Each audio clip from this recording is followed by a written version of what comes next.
What's going on, everybody? What's going on? It's Mike and Wendy. It is, I was about to say that it was Friday. I don't really know why I was going to say it was Friday, but it's Monday, actually. It's not Friday. And you are in the marriage shop. Welcome. Yeah, so welcome back. Here we are again. Seems like we were just here last Monday, I guess, because we were, and it has been a crazy week. I want to start off tonight by saying thank you to everyone for all the birthday love that I got last week. So, last Wednesday was my Yes. birthday, and I mean, from posts to texts to flowers being delivered to a little parade. I mean, it was just a little crazy. I think Mike went over the top for this birthday, but Yeah. I just wanted to make sure that I said thank you to all of you. So if there's anybody that I missed, I apologize, but I am thankful and grateful to make it to another birthday. And that actually, it was not me. Actually, it was everybody, right? It Mm-hmm. was everybody else. I mean, I've never seen that many flowers come through. Like, it was a lot of flowers and balloons and like edible Edible arrangements. arrangements. Yeah, yeah. It was great. It was great. And it all started too. I mean, Mike kind of started giving me gifts for my birthday about a month ago. And then I think the first one to give me a gift close to my birthday was my sister. And so that was really cool. And Yeah. then one gift that was unexpected that I said was the perfect Mother's Day slash birthday gift was getting to see Sydney do the commencement address at her graduation at Agnes Scott. We were there in person and just really we were wowed. I mean, I think we were Yeah. as surprised. I say surprised. We had no idea what was coming, just like Yeah. everyone else. But we were not surprised. I don't think. Were you surprised? So I mean, I can't say I was surprised. I mean, I expected that it would be, good, high quality, right? We've Mm-hmm. seen her speak before. I'm like, it'll be good, but I didn't expect it to be. Um, well, let's put it like this. After she was done, I'm like, wow, I hope that the keynote is really good, because that was keynote level what she did. And I mean, yeah, I mean, that was amazing. I Yeah, I mean, thought it was so. really good. I mean, it was clear, it was powerful, it was impactful, it was genuine, it was a lot of things, and we were really proud Hmm. to be sitting there watching our daughter do something that we just didn't know. I mean, we knew No. she was going to be the student commencement speaker, but we didn't know it was going to be that. And so we're extremely proud of her. As many of you know, she finished her studies in December, but as some schools do, there's only one commencement ceremony, and that's often in the spring. So she didn't walk until this May. Yeah. But yeah. So it was good. It was good. And I think tonight we're going to share a little bit of her commencement speech with you all as we start to talk about graduation 2021. So lots to talk about tonight, but I think that's what, I mean, is there anything else specifically we're talking about?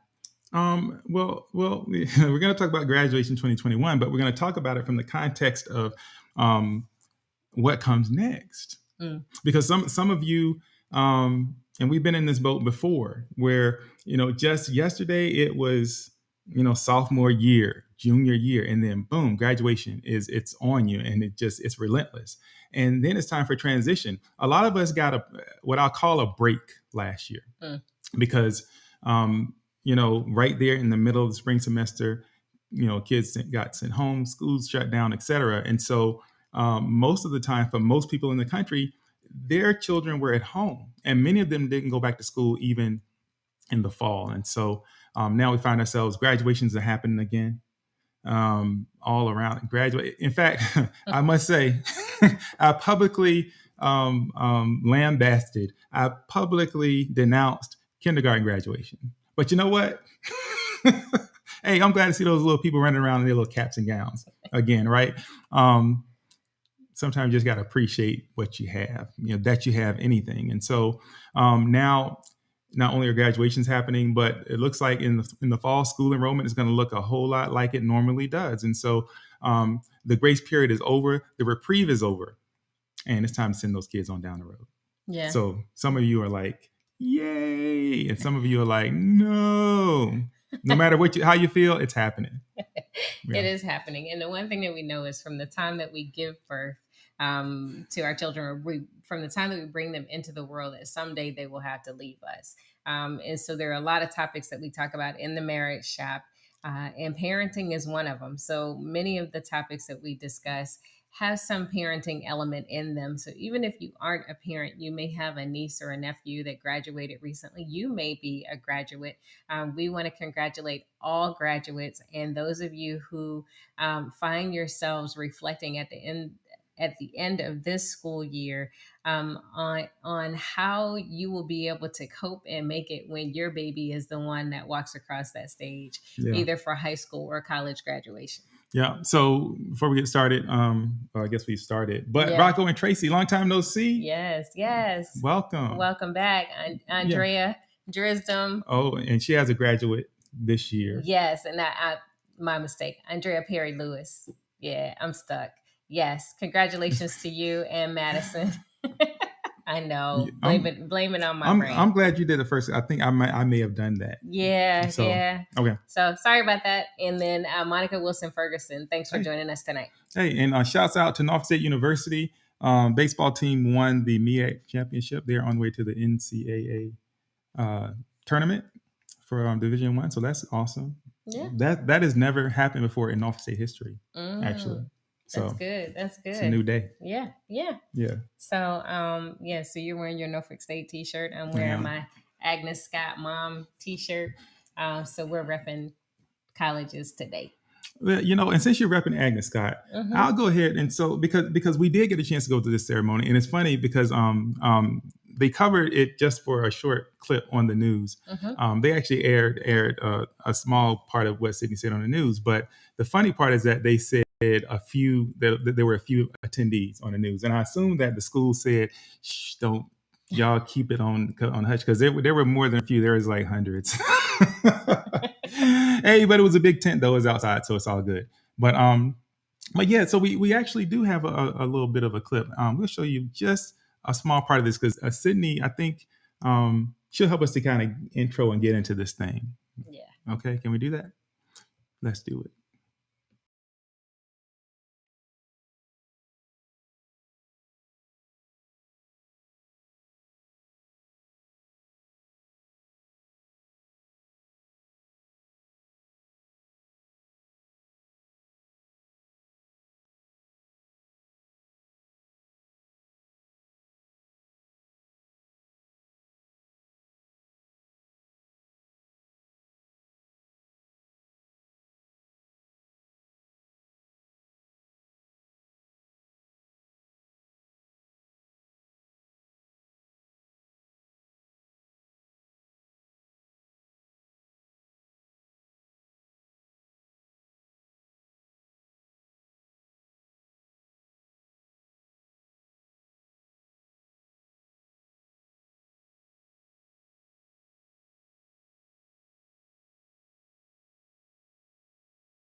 Pothole. I can't believe that just happened. We've dealt with, typical college stuff, turning in assignments right at 11:59 p.m., maybe. Falling asleep in class, falling asleep in missing class, typing a 5-page plus paper on a topic you know only so much about, so by page 2 you're just kind of making stuff up, The more than occasional awkward class silence when nobody did the reading. And the even more awkward Zoom silence. We've also dealt with, not your typical college stuff. Let's call it college 2.0, unhinged, which includes but was not limited to hurricanes and power outages, the entities that were main hall and the first year dorms. Yep. Evans, need I say more? crazy squirrels, feral cats, and the occasional roach or two. Oh my, yeah. So Zoom University and a freaking global pandemic. We've been through a lot, and honestly, we should get an I Survived Agnes Scott patch after some of that stuff. But like I said,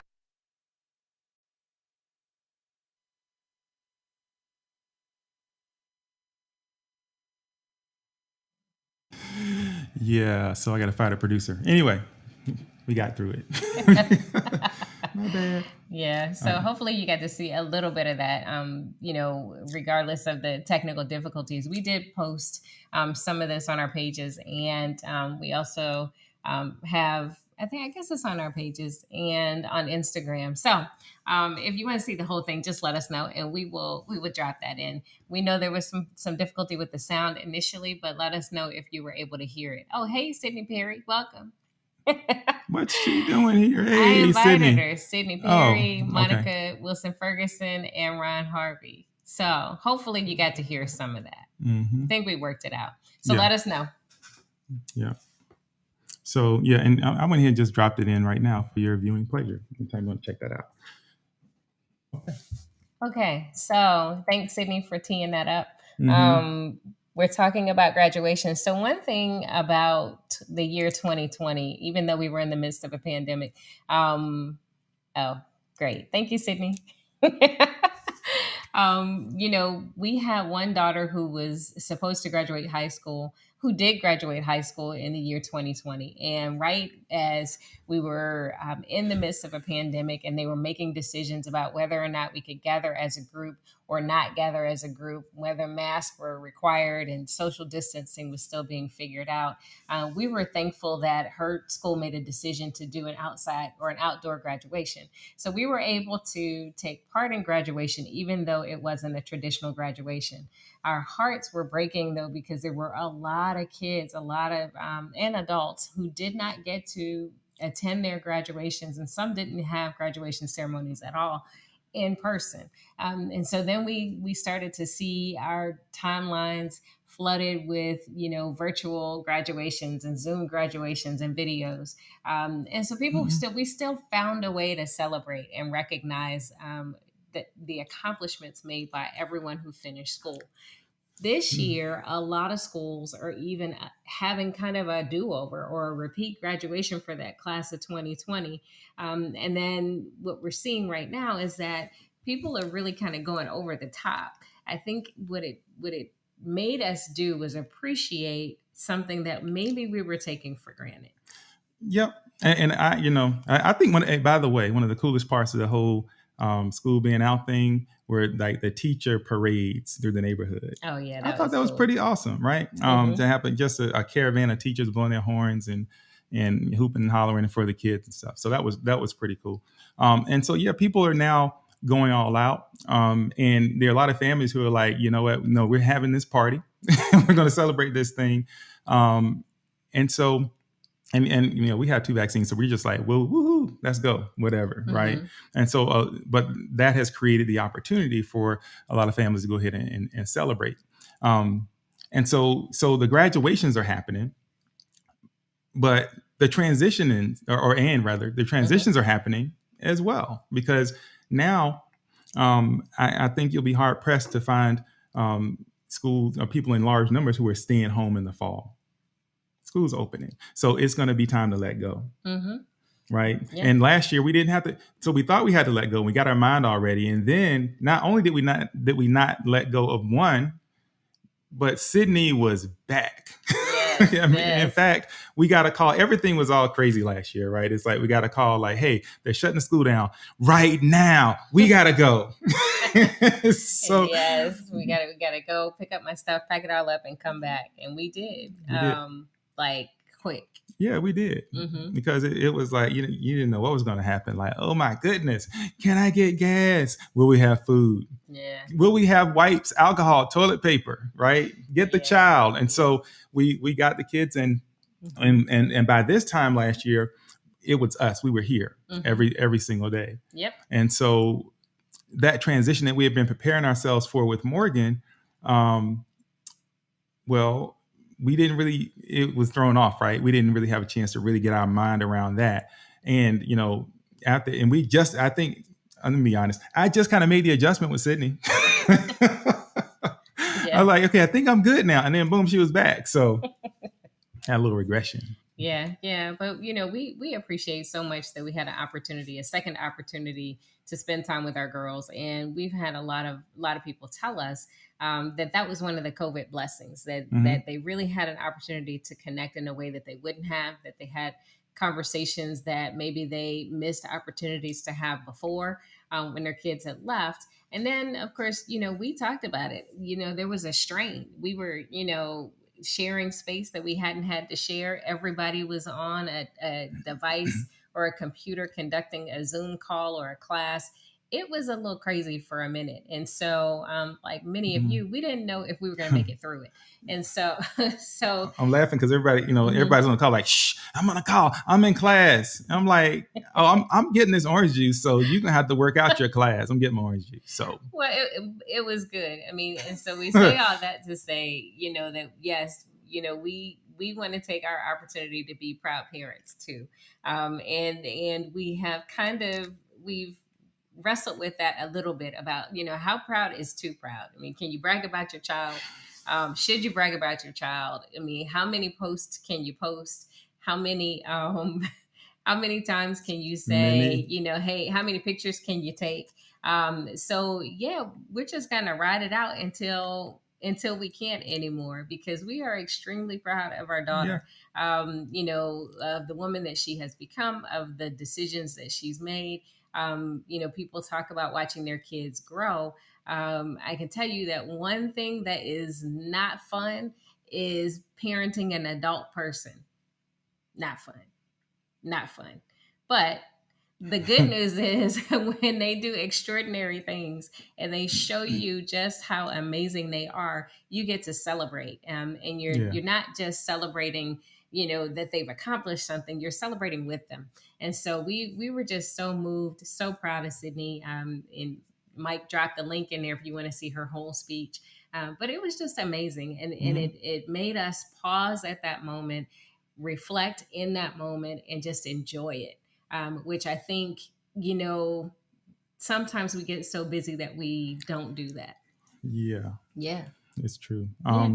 Because we kind of got to the point where there's such a press to capture the moment that we miss it. Mm-hmm.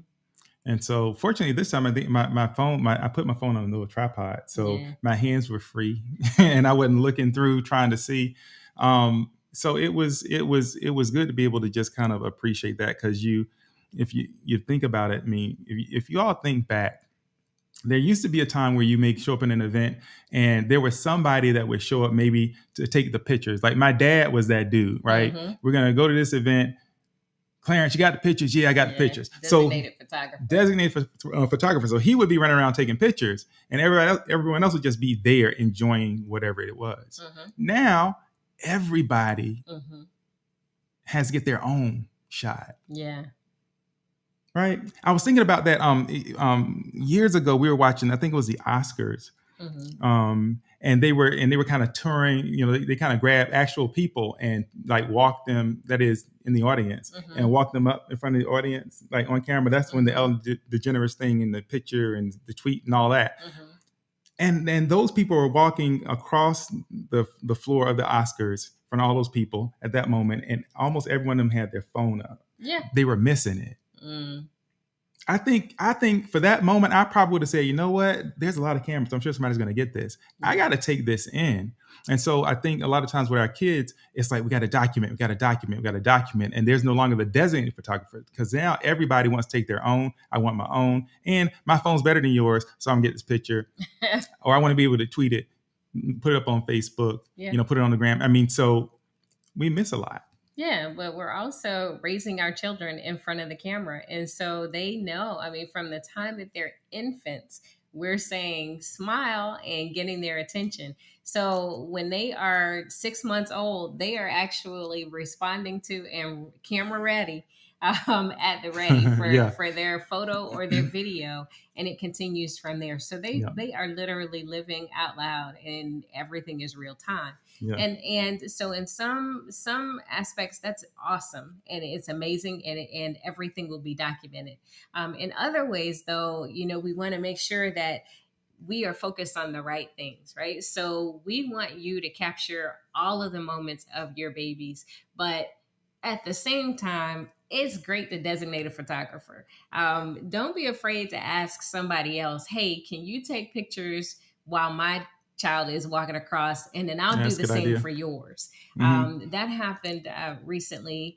I was participating in an event, and the person sitting next to me, we just kind of made that agreement, because in that way, I'm not missing the moment. And they might even be able to get pictures of me enjoying the moment or appreciating the moment. So that's one little tip for those of you who may not have had your graduation ceremony just yet. And by the way, choose your person carefully. I will profile you in a heartbeat, because I'm like, I got to be honest. There's an age range, right? If you hit a certain line, I'm not gonna give you my camera. If the person that is taking your pictures pauses and and they're like, boop, okay, and they get like one picture in 60 seconds, not the person. I profile. I'm sorry. Yeah, but it's true. But I see Dad here, our designated family photographer back in the day. And sometimes even present day. What's up, Dad? Hey, Sarah. Clarence and Sarah. Yeah. Lynn Lou Williams, thank you for joining us. Justice Smith. I gave you a whoop whoop on your toddler's graduations. That was awesome. Great pictures, by the way. We graduated pre-K now. I saw those pictures, by the way. We graduating pre-K now, Justice. Yes. Hey, the next thing you know, like when the baby leaves the hospital, there'll be a band, and there's gonna be like, people out there like, woo woo, you did it. And you know what? It's a why good not? thing. And Go why ahead not? and celebrate. I love it. And celebrate big. I mean, I think that's the one thing. Again, a COVID blessing. We are now really, really celebrate. We're celebrating hard. Like everything gets a huge celebration. We're not holding anything back. We got banners all over the place. And I think that's a good thing. I think it's a good thing. It is. So enjoy it, embrace it, because, as we know, tomorrow's not promised. That's and, right. We wouldn't want it to be a situation where we just kind of tried to keep it low key and then didn't have an opportunity to do it or celebrate the person in the way that maybe they deserve. So even at pre-K, do it up big. I mean, congratulations to you. Carla Vidal, thanks for joining us. Yes. So we are enjoying. I mean, I'm personally enjoying going through and looking at, every single post almost is a graduation post. So first there was prom, now there's graduation, and it's exciting. Just seeing all the different people celebrating them, all of our friends, their children, our nieces are graduating. We have a couple of cousins that are graduating. I mean, so our family is celebrating with all of them as well. Yeah, no doubt. Yeah. And the prom thing kind of messed me up too. The first couple I saw walk by in formal attire one night, I'm like, man, y'all doing a little too much tonight for Friday, aren't you? I forgot that there was prom. Like totally forgot there was prom. Yeah. Like that prom existed. Yeah. Well, and because Morgan didn't have a senior prom. They didn't have one. Well, they had one, and it was like a month and a half later after a lot of the kids had left already. Yeah. And it was like a prom in the park. So I'm mistaken. They did have one, but it wasn't the one that was originally scheduled, and it was just an altogether different experience. Yeah. Yeah. So you go through all that, and now I would imagine that some of you have begun and probably have been making that transition. Now, if you're like Justice Smith, you got a 4-year-old at home, young ones. I mean, you have a while. At least that's what it feels like. Yeah. Yeah. Right. And so you go through all these transitions, and with young people, they're growing so fast. It's really hard to kind of be present as they progress. Then next thing you know, boom, middle school hits. And it's like, wow, okay, maybe I have some time, but middle school is short. What, 3 years in some cases? Boom. Now they're in high school. Yep. And you try to pump the brakes, and it's like those movies, you're like, the brakes don't work. You can't stop the clock. and then they're off. And so when Sydney was preparing to go to college, I actually, in a true story, I didn't know what I was doing, but upon reflection, I realized I disengaged.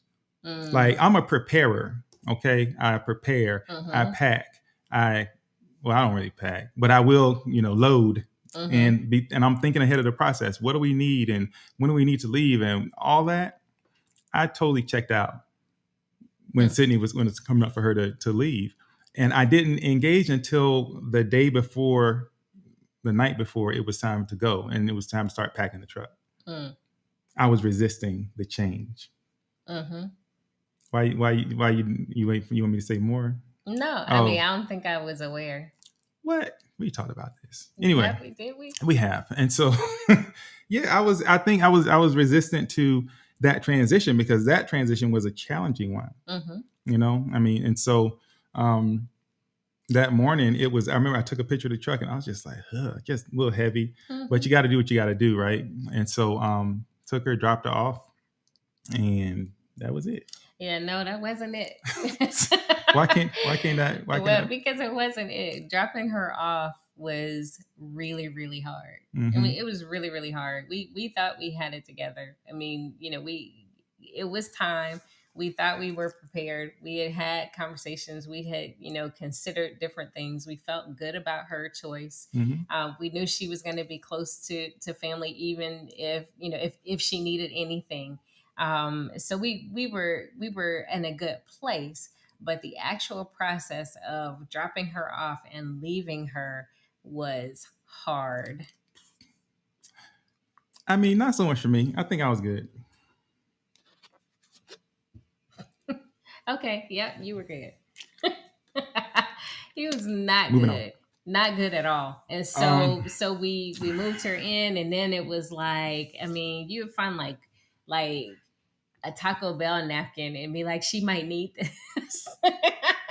And take that in. I mean, you start looking for stuff just to kind of drag it out. It dragged out. Emergencies. You need napkins. Yeah, or a ketchup packet. I mean, we kind of dragged that thing out. It was dark. And we finally got ourselves to a point where we were like, okay, last hugs, last kisses. Yeah. We love you, and we're leaving. And we got into the truck, and we're slowly pulling away. And all of a sudden, and Sydney's walking away, and it was like cue music. And then all of a sudden, she stops and turns around. And she came walking back? No, she came like running back. She came running back towards us.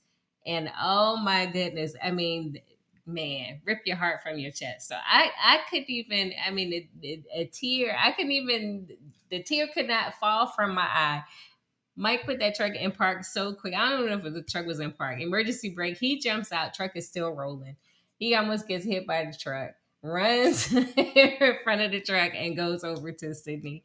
And they just stood there and cried. Listen. Woo. See, I mean, we just stood there and cried. Is that what we did? I don't remember exactly that way. I do. I think I got a picture. We hugged and cried, I'm sure. Like, yeah. See, Sydney says she don't remember all that. That's exactly what happened, Sydney. All right. Now I'm sitting up here. I have to admit it. Tell us how. Hit us up. Where's your face? Your views. I'm about to send you a link. We need to talk about this because that. Tell me, I would love to know what you remember. That's exactly what it was. And then this is how God intervened, because then it was like, there is no way we can leave her now. Yeah. And as all of that was going down, I was on some more Antoinette Brunson. She was about to buy a house in South Dakota. Oh. Yeah, exactly that. That's funny. But we were like, there's no way we can leave her now. And right at that moment, there were two young ladies who weren't even from this country, I don't believe. Nope. They were walking by, and they, kind of looked at Sydney, and they were like, you're going to be okay. And kind of embraced her. And it was just And perfect. You said they were international students. Yeah. Yeah.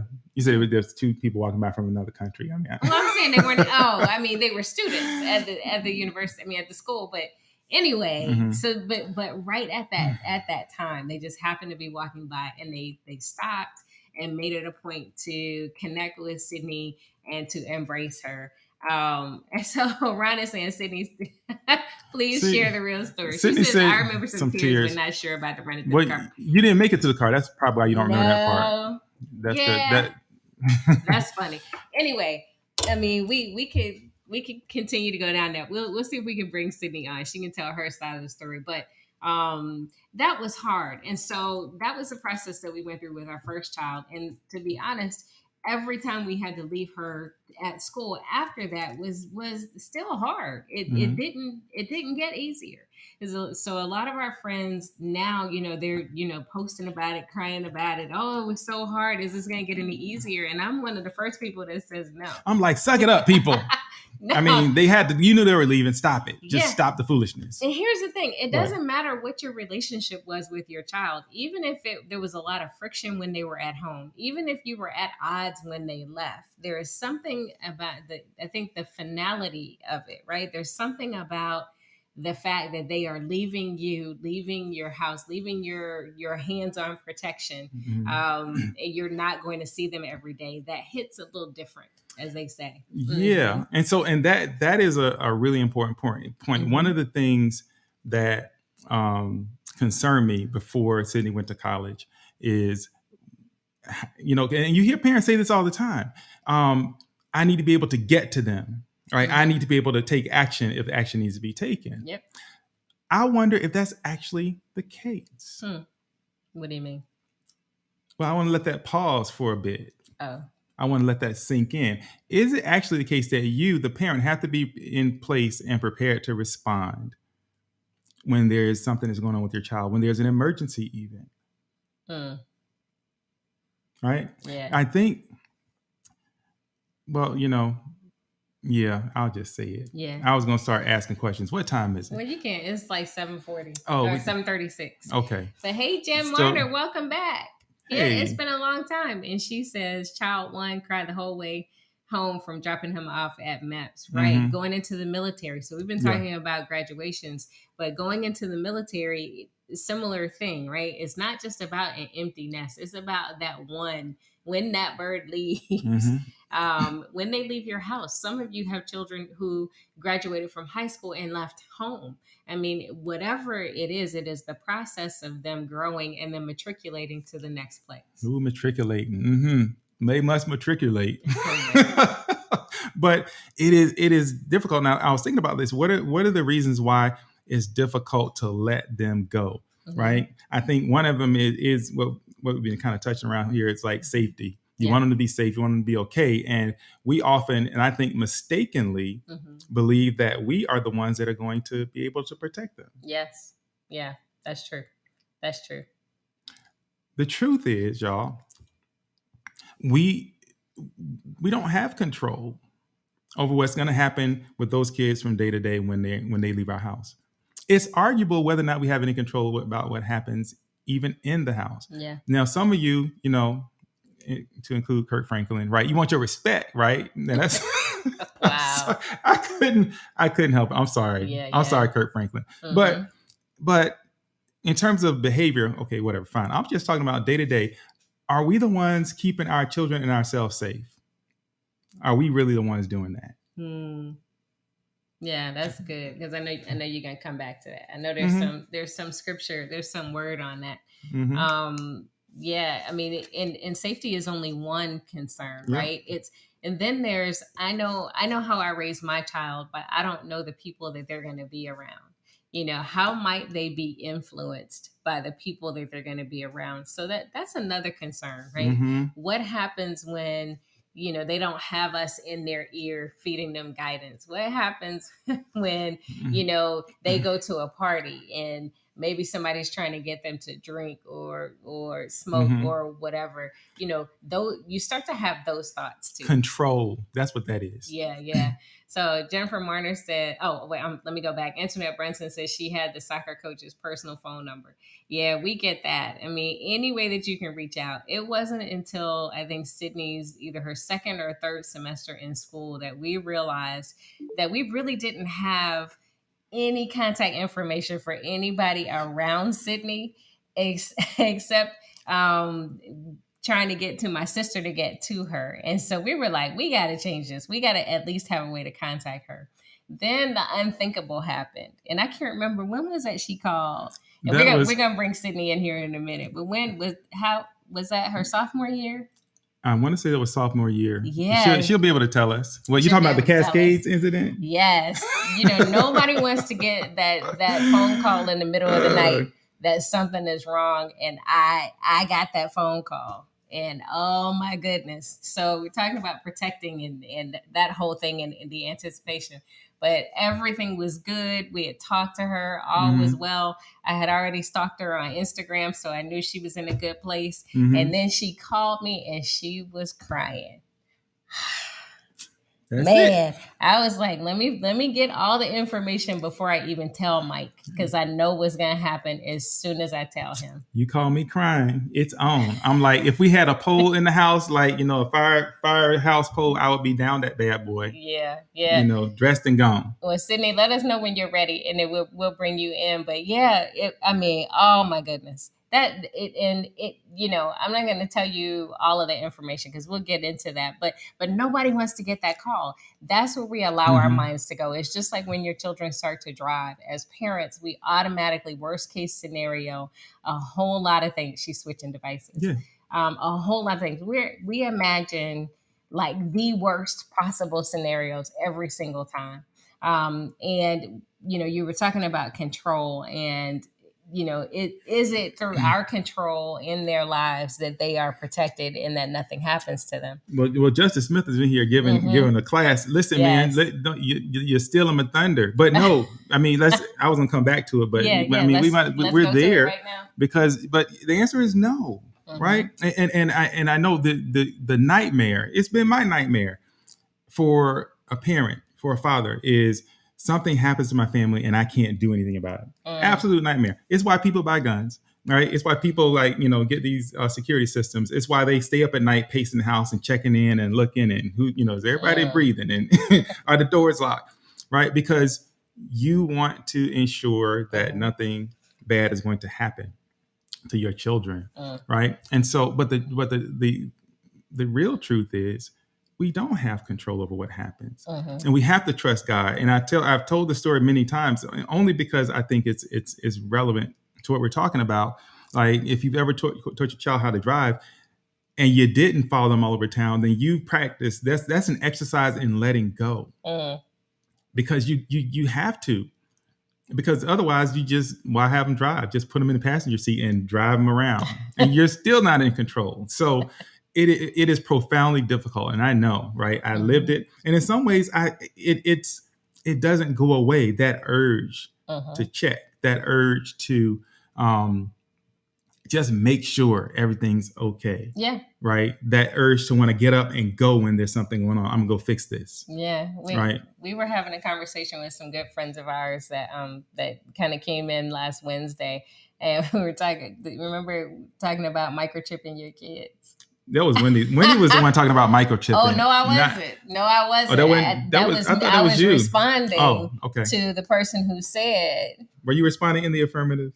No, what I said was, because the comment that was made, and this person will remain nameless, he was saying that he didn't think we were too far off from the concept, right, or being able to chip our kids before we leave them. That's where it was going. That's right. Yeah. And my response to that was that people would be trying to microchip their husbands before they microchip their kids. Ooh, yeah. That's how I came back at it. You sure did. That was something. Because, I'm like, wow. And for that same reason, because navigating an empty nest is a difficult thing to do. Yeah. And as much as people, it's difficult for a number of reasons. What we're trying to get you all to do, what we've been sharing, is that you're fortifying and building your relationship with each other the entire time, so that you don't have to become familiar again. You don't have to put in a whole lot of effort getting to know your spouse now because you spent so much time and so much of your time, energy, and effort on your kids, right? The kids are meant to multiply and grow your family, but they are not meant to replace your spouse. And so you have to be careful about that as they grow, because we get sucked in by focus, baby. I need you to focus. I need know, you to but focus. from the time that they come in, we get sucked in by the that's kids. That's a whole different night we right there. get sucked in by the kids, and it makes it more. But they're so cute. It's easy to get sucked in. Like, oh, they're so cute, and they smell like baby until they don't. But that's not what we're talking about tonight. Oh, bless you. So I think she's ready now. You ready, Yep. Sydney? Give me something. Thumbs up. Something. Yeah. Okay. Ladies and gentlemen, here she is. You've heard her. You've seen her. The legendary. Is she legendary? What is it? Is it legendary now? The legendary Sydney Perry. Hey, what's up? Wait a minute. I don't know. Can we even? I don't know if we can hear her. We don't have headphones in. Oh. Hold on. You can't. Headphones here. Oh. Does that make a difference? It will make a tremendous difference. Okay, let me see. I'm gonna mute. Can you hear me? No, you can't. You can't. Can you hear me? Can you hear me? No. Hello. Hello. Hello. Can you hear me? Yes. Okay. Good. Can I get one of those? No. Okay. I'll just be out here. Okay. Hey. So you're here now. You can. Thanks, Miss Brunson. Yeah. So you said that's not how you remember it. How did you remember it? What was it like from your perspective when we left you that first time? I don't know. No, because I stayed up till like 5 o'clock in the morning because I hadn't packed anything. So I was tired. And then I remember hugging y'all and crying a little bit. And yeah, that's how it went. You said crying a little bit. That's funny. Sydney, if I remember correctly, you were an absolute mess. I mean, it's fine. Listen, I was kind of a mess myself, but you were like an absolute. It was rough. You can say that, Sydney. It's okay. Y'all both were an absolute mess. Whatever. And I'm not ashamed. I was not a mess. Not ashamed. I was not a mess. But yeah, so Sydney, you may have heard us. I don't know when you came on, but we are so proud of you in everything that you're doing. And we were just in the audience, just kind of, in awe of you as you strutted across the stage and gave the commencement speech. Literally shredded. Yeah, that was sachet. And I had to, every now and then you get that moment you want to look around like, that's my child. Right. I resisted the urge. I didn't. Yes. I was like, you might not have wanted to get out of my way or say hi when I sat down, but you want to talk to me now, don't you? Saying hi now, ain't you? That's a shame. I'm sorry. We're trying to keep it in the pocket. Let's stay under control here. Let's reel it in. Hey, we're human too. I mean, yes, we are. And so, just like everybody else, it's like, yeah, that's my baby. Really, really proud of you. So just to set the record straight, yes, you were a mess. Both of you. Yeah, we were. And it's interesting. Justice Smith asked how many mornings we woke up like she's really gone off to college already. Interesting thing, like every day. And for a while, I think I went past her room once. I think I opened the door and looked in there, and something about that empty room, man, I was like, oh goodness. I just didn't even go to that part of the house for a minute. But Sydney actually helped me out a little bit because we talked, Sydney, and correct me if I'm wrong, but we talked, I believe, like every single day almost that first year you were gone. Probably. So I got to ask you this, because nobody was more shocked. I mean, I was certainly appreciative of all that, but I didn't expect you to call every day. And you called most days you call. Why'd you do that? What compelled you to do that?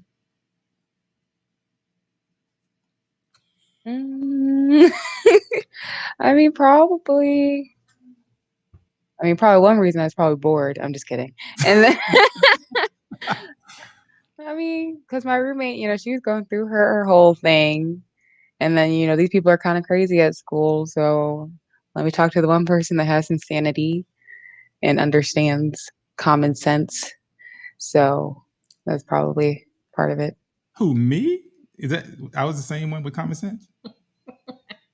Man, come on. I knew it. I knew it. Oh my goodness. Yeah. The love She called. fest. Just go ahead and say it. Sydney, I wanted to call my daddy. You can say that. It's okay. You're among friends here. It's a safe place.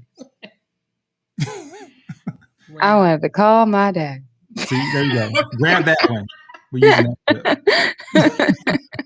That's good stuff. So I was telling you guys that, you know, we did get that phone call. I got that phone call late one night, and it's the phone call you don't want to get. So Sydney called me, and at first, I mean, she wasn't crying at first. She just sounded different. And then I was like, honey, what's wrong? And oh my goodness, she started crying. I was done. I was so done. And I'm like, are you okay? I couldn't even understand what she was saying because she was crying and she was in pain. And so she then proceeded to tell me that she was at a skating rink. I don't even know where this was in Atlanta, but I don't think it was a good neighborhood. Everybody else does. And that she had fallen and gotten hurt. So Sydney, where were you and what happened? I was at Cascade for a school event. They were busing us out there so we could skate and stuff. But I don't roller skate. I've never been able to roller skate. So one of my friends is like, don't worry, I got you. So I was, doing my thing, slowly but surely making my way around the rink, gaining some more confidence. And then Connie went by and said, great job, Sydney. And I said, I don't even know. And then I sat on my ankle, or fell and sat on my ankle. And I mean, I've never broken a bone or anything like that. But all I know is I felt a lot of pain and I couldn't get up because I was wearing the skates. So I had to like take one skate off and then like zoom past because I was in the middle of the ring. So all the people are still going and I had to like hop one foot to the other. I guess I'd take both skates off because I can't hop with the other one if it's messed up. Anyway, I guess I'd take both my shoes off. I don't know. I got there somehow. And I was sitting alone, freaking out because I was like, what if I broke my ankle? Because I was playing soccer at the time. And then, I don't like to be injured and incapable of being able to function. So that was just scary. So then I like called my mom. And I was like, and then they're like, what do you want us to do? And I was like, oh no. And then they called 911 and I rode in the ambulance. But looking back, I probably just I could have gotten an Uber. It would have been cheaper. It didn't break. It was just sprained. But it was scary because I never had that happen before. So yeah, but and the reason why I wanted you to share that was because as soon as I told your dad, I knew his response. And this was in the middle of the night. I knew the first thing he was going to say was, where are my keys?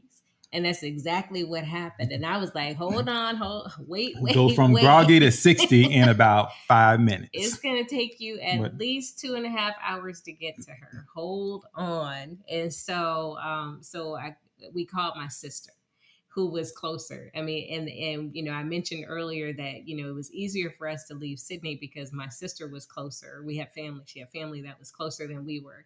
And so we called my sister, and my sister and her husband, got up in the middle of the night, went to where Sydney was, stayed with her all night, and took her home with them so she could recover from her injury. And we were able to be okay with that till the next day. And the next day we went to her as soon as we could.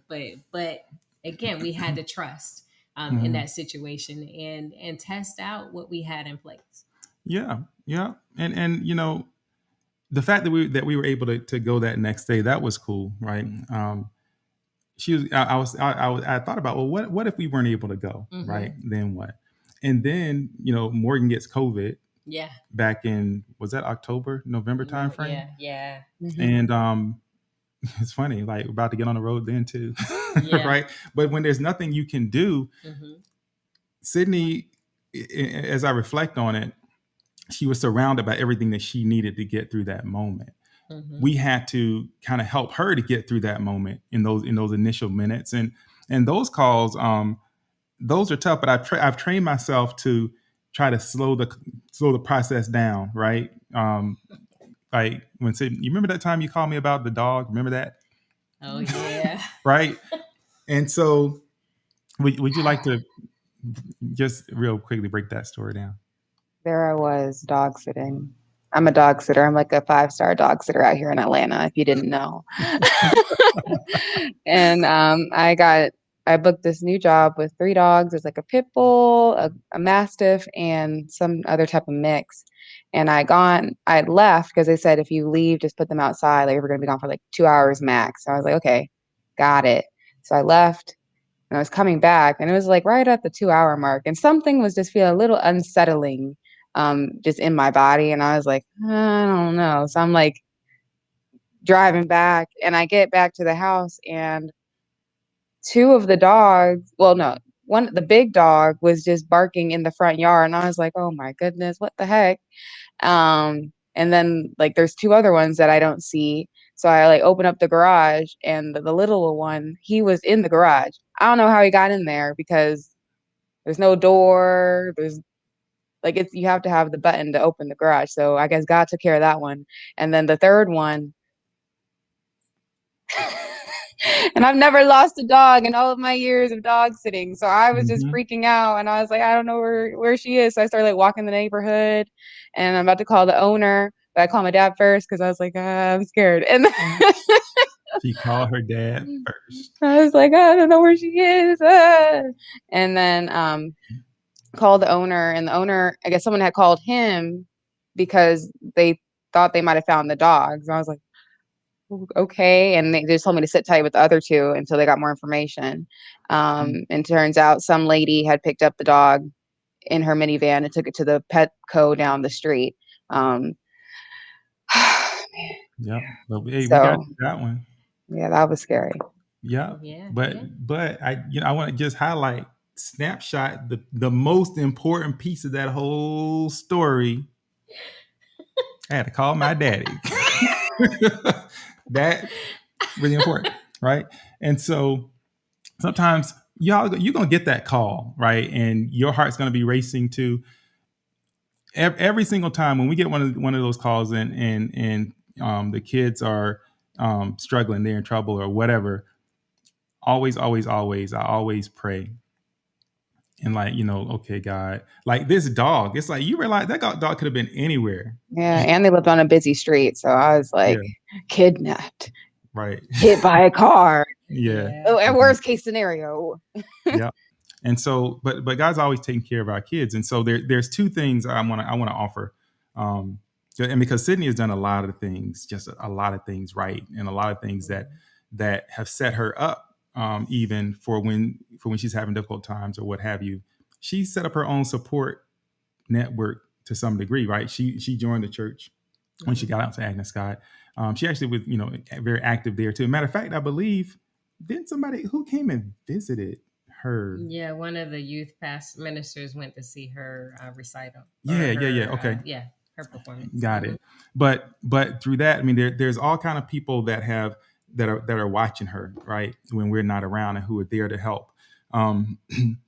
So there's a couple things. So Proverbs 22:6. That's the verse that says, "Start children off in the way that they should go, and when they're older, they won't depart from it." It doesn't mean they won't waver, but it does mean that they will stick to that direction, and they will kind of understand where their help, where their strength really comes from.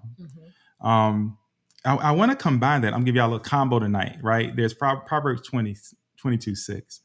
Train up a child in the way that he or she should go, right? Then there's Psalm 91, the one that begins the whole thing, but whoever dwells in the shelter of the Most High will rest in the shadow of the Almighty, right? And so that if you continue to read through that whole scripture is all about protection. It's all about God taking care of you in the midst of everything that's happening around you. And so I think training up our children in the way that they should go involves pointing them to God, right? And it doesn't mean that you're going to be perfect. It doesn't mean that you're going to be like, like the preacher at home that's like, well, some of y'all are the preacher at home, actually, right? But stop playing, Sydney. So, but some of y'all are concerned about that. And just as when Sydney drove off for the first time in that car, and I had to say, okay, God, I know you have her. Every day, I'm going through that same exercise every day. Yeah. Because we try to point her to what's right, and we try to rely on God ourselves, and really not worry and sweat, and because otherwise, if I allow myself to just kind of go with the impulse, we be blowing Sydney up like at least 4 or 5 times per day. Where you at? What you doing? How fast you driving? Yeah. Did you eat today? Who you with? Ignore. Right. Yeah. So, but in all honesty, from the time that we had Sydney, she is known as our little angel, but from the time that she was born, we were never ready, not ready to put her in daycare, not ready for her to graduate to wearing panties. I remember that like that was yesterday. The person at daycare said, I think she's ready. And I'm like, no. She's not ready. She's like, I think she's ready. That was hard. And she was ready to starting school and just every milestone. It is hard. It is hard. And it's not because we want them to stay babies, but we kind of want them to stay babies. We always see them as our babies, even when they're 22 years old. And so we get it. But part of the process that we are called to live out is from the time that they are born, they're not ours. Yeah, that's good. And if we can really kind of gain that understanding from the beginning, I'm not saying it's going to make it any easier to let them go, but you can kind of rest in those assurances that God will protect them and provide them everything that they need. Yeah, and you can. Hey, what's up, cuz? KC, what's going on, sir? And hopefully, what that does, if you're able to just kind of let God have them, right? You can give them the space to grow and to begin to learn what they have to learn for themselves. And you just might show up at a commencement and your kid is standing there on the stage completely like owning the stage. So with that, we got to go. Yes. So thank you, Sydney, for jumping on with us. You're welcome. Yeah. We miss you. Yeah. It's been more than 12 hours now. So. Wow. Yeah. All right, honey. Well, we love you. And thank you guys for being with us again. We're here every Monday at 7 in the Marriage Shop. And we look forward to sharing with you again next Monday at 7 on Facebook and on YouTube. You're almost praying like we're not. You're almost talking like we're not going to pray. We're going to pray, right?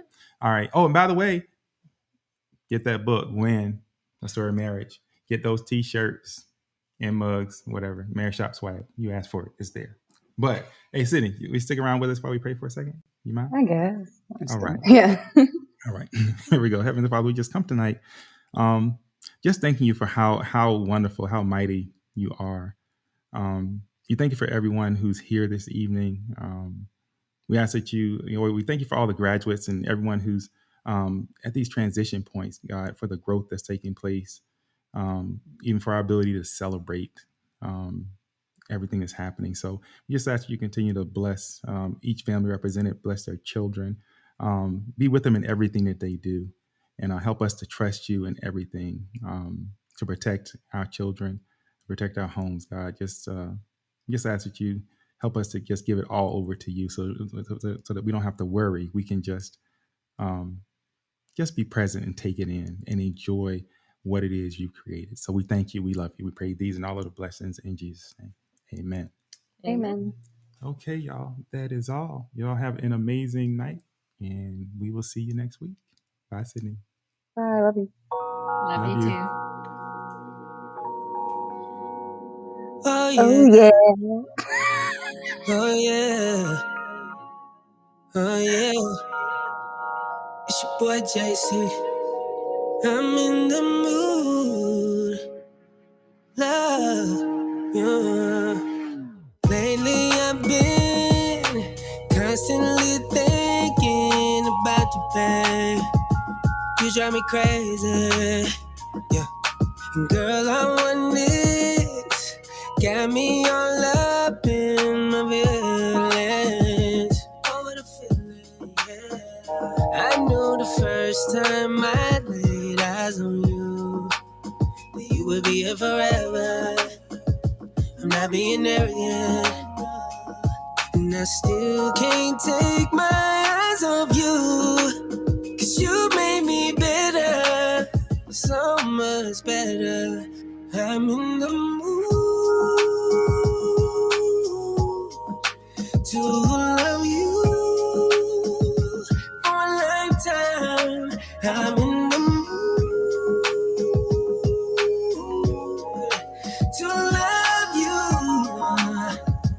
for a lifetime, baby. I love your kindness, I love your confidence. Ooh, you're the finest.